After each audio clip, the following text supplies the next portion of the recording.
What's up, everybody? It's Trey Smith with College Game Time, bringing you a Big 12 Media Days Day 1 recap.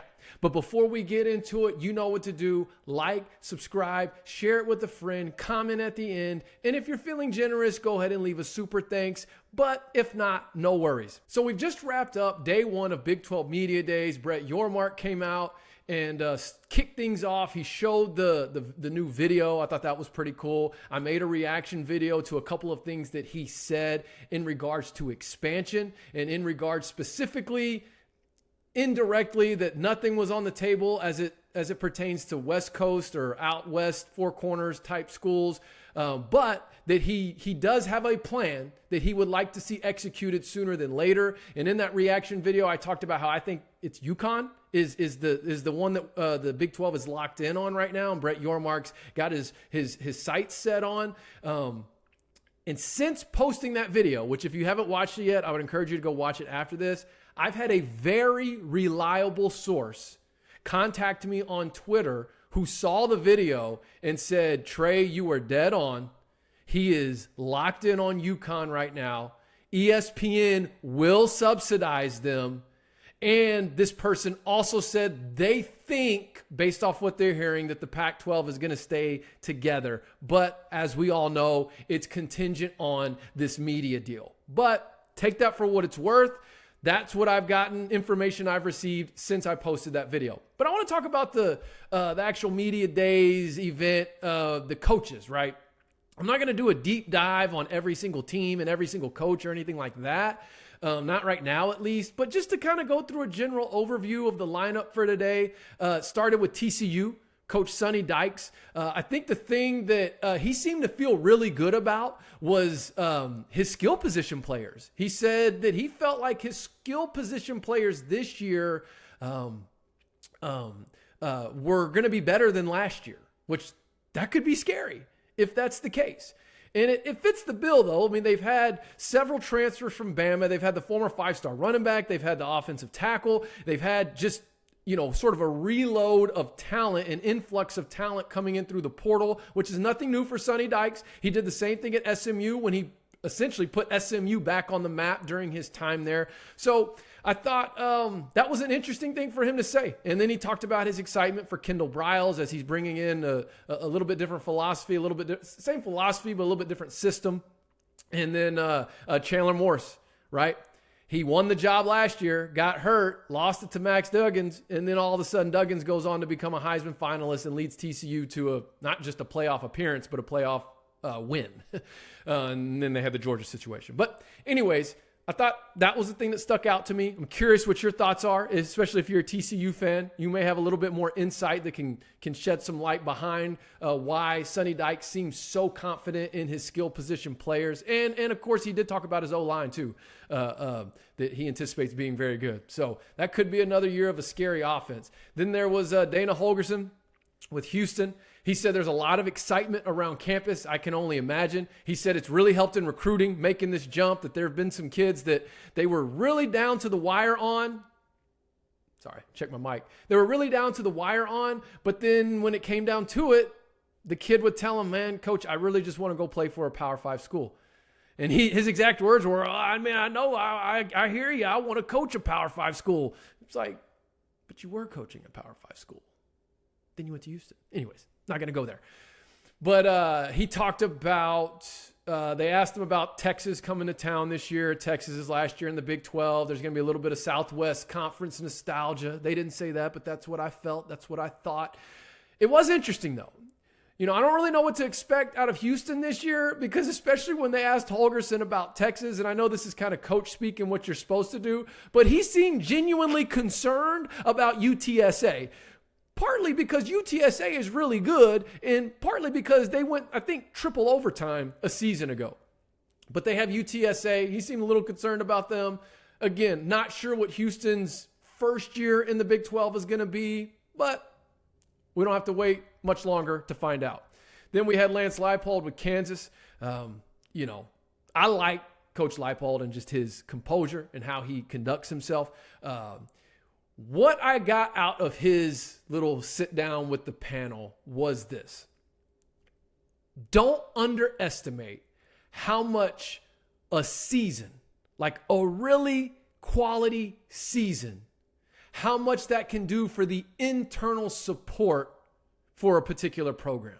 He was talking about how much steam and momentum there is behind the internal support for KU football now, internally. And he talked about a new weight room, and I want to say new locker room. It was new facilities.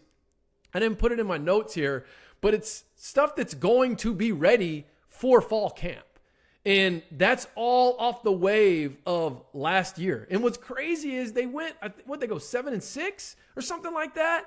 But they were ranked there. They were 5-0, off to a hot start, lost their quarterback. But either way, he signed his extension, and he says there's a lot of momentum that's building towards Kansas. I think he signed an extension, if I recall right. Kansas fans, correct me if I'm wrong there. And then I liked how he talked about the point of emphasis coming into this season has been we've got to play better in November so that we have opportunities in December. And so I'm curious to see how that translates to the on-field product here in about a month and a half or so. Not even a month and a half. I mean, we're weeks away. David Aranda came up with Baylor, of course. Listen, Baylor is a team I really think can bounce back this year.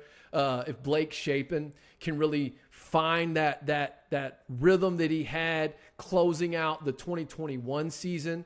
One of the things I appreciated that David Aranda talked about is kind of a moment of vulnerability and transparency, which is odd because he's so stoic in his nature. But one of the things that he was talking about is how it was a struggle for him to really use the portal, because when he has to use the portal, basically he's saying is, if I tell a player in the portal yes, then that means I'm telling a player on my current roster no. And he was just talking about how, man, he didn't know how he felt about that. And a year ago, they didn't bring any kids in from the portal.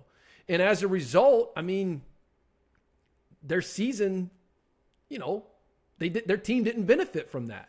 So fast forward to this year, they've used the portal. They talked about a few of the players. I think he's got 4 Power 5 transfers coming in. And I'm going to tell you guys a name right now that you need to make sure you don't forget, especially if you're a Baylor fan, and that is Ketron Jackson. I thought Ketron Jackson was going to be the guy that replaced Treylon Burks at Arkansas. I don't know what just didn't click there, but man, he showed flashes his true freshman year. You watch his high school film. I've been high on Ketron since he came out of, I believe, Royce City High School in Texas. That is a name to watch. If him and Blake Shapen can get on the same page and get on the same page early, I'm just telling you right now, watch out Big 12 defenses, because this Baylor offense is going to be a force to reckon with. So, but yeah, Aranda, he talked about that. He talked about having stronger accountability within the program, within the locker room. All things I thought were very cool to hear from him, because, he's typically very stoic. No expressions, no emotions, nothing like that. And just kind of hearing him talk honestly was a little refreshing just as a football fan. And then, of course, Mike Gundy. He's always finding a way to steal the show with his haircut and beard or something every single year at Big 12 Media Days. Obviously, the thing that stuck out to me the most that he discussed was bringing in a new DC. And here's what I love about Mike Gundy. He doesn't just look at somebody's resume or where they've been or where they're currently at and then hires a resume. He really is someone that has a track record of just finding the best coach for the job.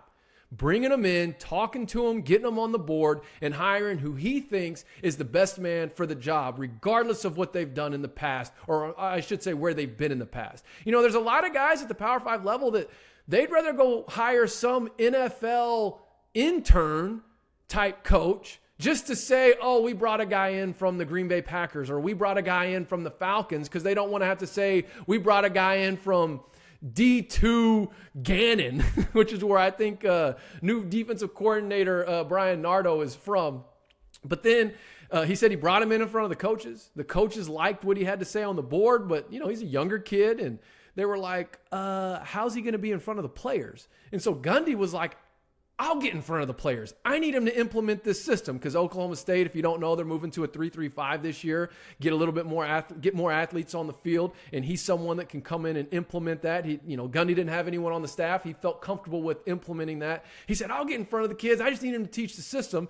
He said, then the kid gets in front of the kids. The coach gets in front of the kids, and he does a great job. So I thought that was cool. And then, of course, Gundy talked about his quarterback, Bowman, all the different places he's been. He's 24. He's a little older. He's not out just partying. He just got married and saying that really their offense is going to start and stop with him. And I'll tell you what, man, Alan Bowman, if he can stay healthy, like that kid's a player.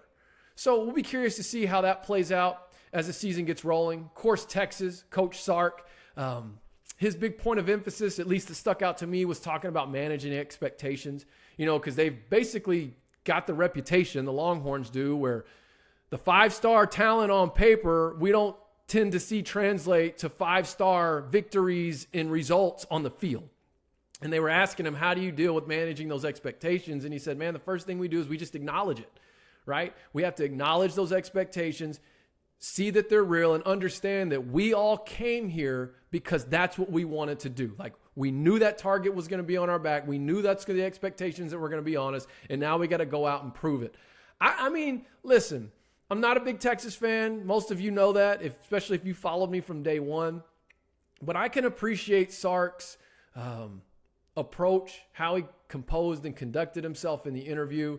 And, they talked to him about overcoming the losing double-digit leads, right? Over the past couple seasons, Texas will build up a double-digit lead and then lose the game. And he just talked about developing a killer instinct. We've got to get that killer instinct mentality so that we can finish these teams off. And one of the things he echoed that you heard all throughout the day was just how deep of a conference the Big 12 is. And that's what he said. He said, you just can't let up on anybody in this conference because from top to bottom, you've got a dogfight every single week. Holgerson referenced that. Yormark referenced that. I mean, everybody talked about the depth and parity of this league all day long. And then finally, BYU's Kalani Sitake, who not super familiar with, right? Because I haven't watched a lot of BYU football. I know he's been there for a long time. He's built a program. But really seeing him in that interview, man, like, I like this guy. I like how he composes, how he conducts himself, his composure, I should say. He's very humble, but he's also very, very authentic. He seems like he's very intense, but he has a humble heart about him, and how he's all about his business, but you can tell that he cares about those players and he cares about the BYU program, and he knows what they need in order to be successful, not just as an independent, but in the Big 12 Conference. And he talked about their strength being up front and how great he feels about the line of scrimmage, about BYU, how they're going to play at the line of scrimmage, and how he knows that if they can do that well, then they're going to have a good chance of having success in their first season as a Power 5 team. He talked about how excited, of course, him and BYU Nation is about joining the Big 12. And the guy I've been saying I think is like an X factor in the entire conference that could just blow everybody away and end up being Conference Player of the Year is Keaton Slovis. Okay, again, I've said it before. I mean, this is a kid who threw 30-plus touchdowns, 3,500-plus yards his true freshman year at USC, had some issues with injury, goes to Pitt, season starts off okay, and then in the second game of the season, he goes down with an injury. Just a very weird situation to be in as he's trying to bounce back from injury. Pitt, they're just not – it was just a weird season. I feel like where he's at now, being back out west, being in the program like BYU – he's really in a situation where if they can protect him, if that front five can protect him, my goodness, he could have one incredible season. And BYU could make some noise their first year in the conference.